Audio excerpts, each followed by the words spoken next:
Welcome to Pennsylvania Bigfoot Structures.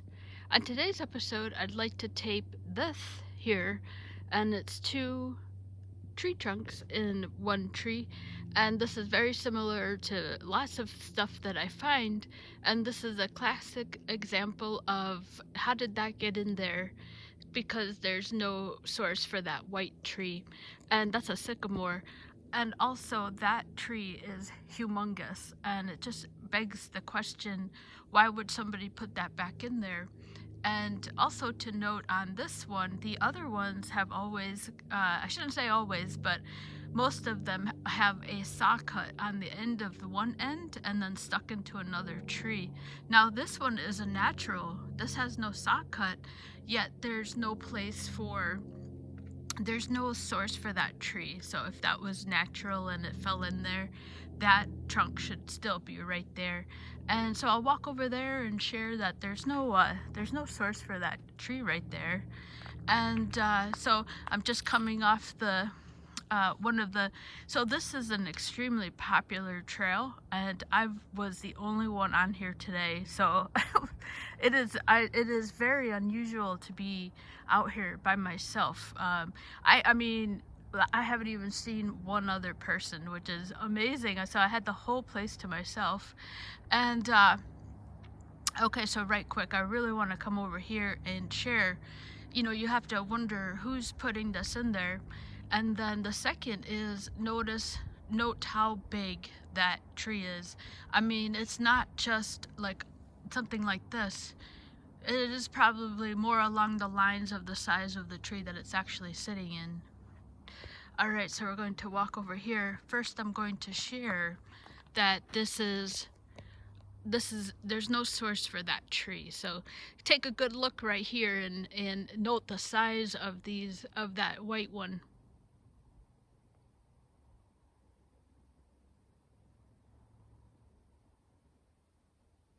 So is it unusual for one to be in there? No, it's certainly not. And then the question is the second one to fall in there, but there's no source for that tree there. So the point is moot. And the number of people that would have to are required to put that back in there, I would say, is probably like 3 or 4. And they're definitely going to need some type of equipment to put that in there if that's a person. And the question is, why would somebody put that back in there? So the location here is right at the entrance of the park. The trail is right here. I'm pretty close to the car. So that's something else very important to note, that the location of this is at the start of the trailhead. The other thing to really share here is I've only seen, in fact I have to tape it, and I found it last year and I just keep forgetting about it, but it's actually over there, and that's the only two things I've ever seen here. And as I said, I've just walked all the way up there and didn't see anything at all that looks, squatchy. So this section here is kind of, there are reports here. I'm sure if probably more people shared, you probably would see more reports, because this is the area that where Bioacoustics, they spent a summer out here, I think in 2016, and they were actually recorded Bigfoot howl that they played on the podcast Bigfoot and Beyond. So I'm in the forest where he recorded that. Alright, so logic dictates that this tree, the source for this, should be right here. If that is sitting right there, then that should, the source, the root hole should be right here. So this is a humongous tree. No, look, I mean, look at the size of that. This is no small tree.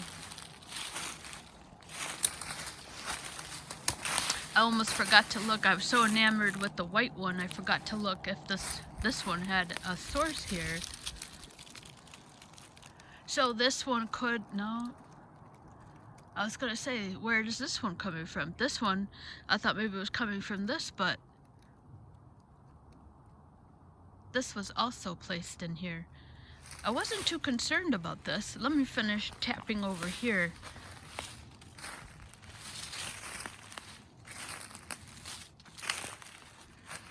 Christopher Knoll always notes the strike, Bigfoots for some reason use that contrast. I don't know what the purpose is here, but it is always interesting to note the contrast here. This is pretty phenomenal. I cannot remember if this was here before.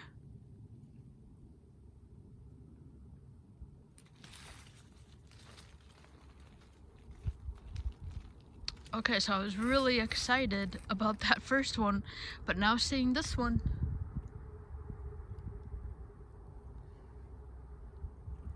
Yeah, so where is that coming from? I thought it was this one.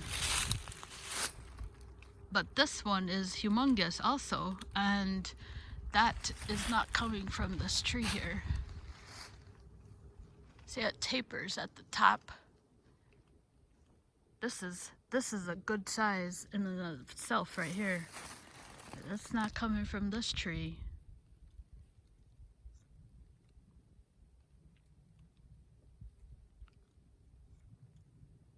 See how it tapers.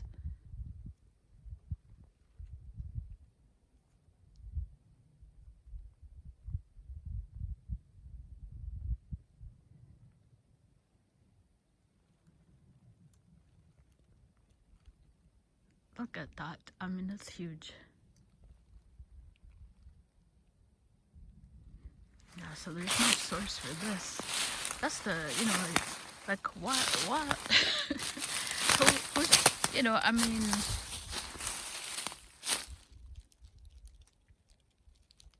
this logic dictates that that root hole should be right here.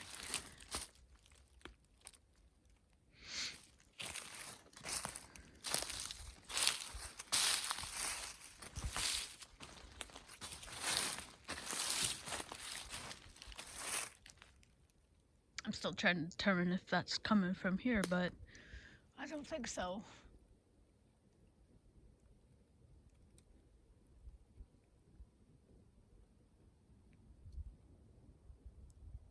This part right here is the size of this part down here.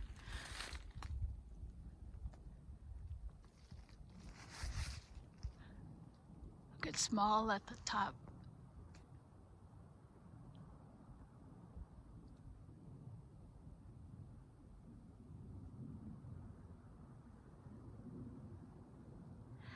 Actually, you know, the other thing I'm thinking of, and well, it is hard to determine, but this is bark free.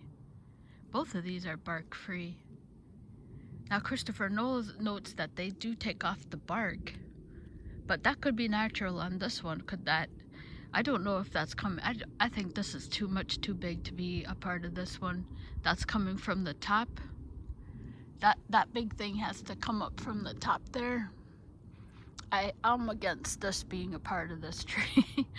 But you know, the point is moot, because the white one is the one that's like, you know, wind cannot carry that. We don't have the wind to carry that. Now let's say the wind carried that. Okay, let's give that a moment. I don't even see a root source anywhere where that's gonna be carried. We'll play devil's advocate here. So we're talking a person, you know, having to put that in here. You know, they're gonna have to come in here with equipment. Look at the topography here. Yeah, so if the wind carried it, let's go back to the wind. I don't see any place for that tree to be carried, and we would never have wind to carry that. You're talking like, that's a good 60 miles or something. And where is it getting carried from? I'm spanning to show the lack of root here.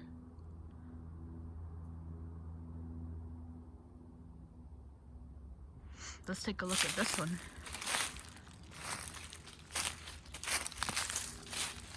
let's say, oh no, see, that's that tree.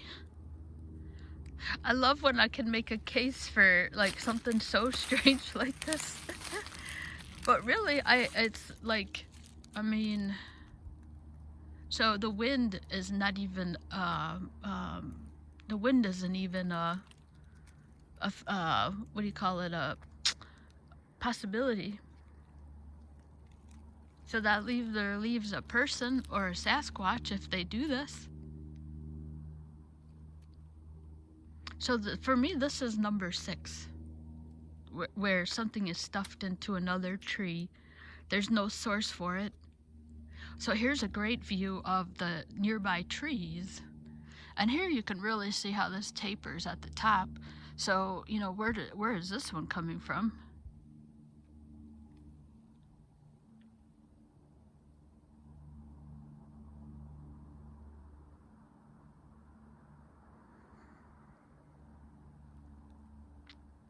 Christopher Nolan always notes the contrast. You know, you can, it is so striking in this area. And like I said, you can see the parking lot here. Here's the road.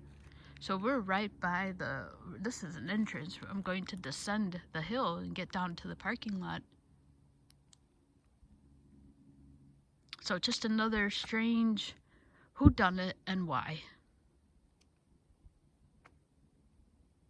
I love these. I don't, what happens to me is, you're probably like, wow, she doesn't sound very exciting, but I'm trying to, like, lay out all the, you know, the possibilities of who could put that in there, you know, why I think it's a Bigfoot, and if they do this, and then rule out nature on it, you know? So I'm trying to do my due diligence here. But yeah, I mean, I hope it's a Bigfoot. I think I can make a great case, like I said, you know, it's definitely not nature. There's no way that's nature. So that leaves a person, and like I said, why, you know? And it takes a lot. That hill that I'm going to go down, it is, it's a, you know, it's not something you're gonna get, something up here. You're gonna have to probably come in from this way, you know, if you're gonna bring in some kind of, you know, equipment. You're not going to get up the way I'm coming in. You're not going to get that thing up here. So that's something else to note. So you're going to have to come up in through here, you know. And why, you know, why all right, thanks so much for watching.